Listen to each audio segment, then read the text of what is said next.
सोनू भाई से बोलना आकर तैर ले करके एक राउंड। अब बनोगे तैराक जब यहाँ तैरोगे बोलो।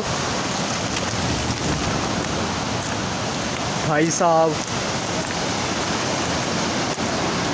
ये तो नेक्स्ट लेवल ऑफ वाइल्ड हो रहा है अभी। वहाँ पर नाव लाई जा नाव राफ्टिंग कितनी गंदी होगी बेटे, सीधे वहाँ जाएगा, वो उतना बड़ा लहर आ रही है वो, वहाँ से कूद के ये पत्थर है, ये पत्थर बीच में वहाँ पे वहीं पे पटकेगा सीधे। यहाँ पर भाई इतना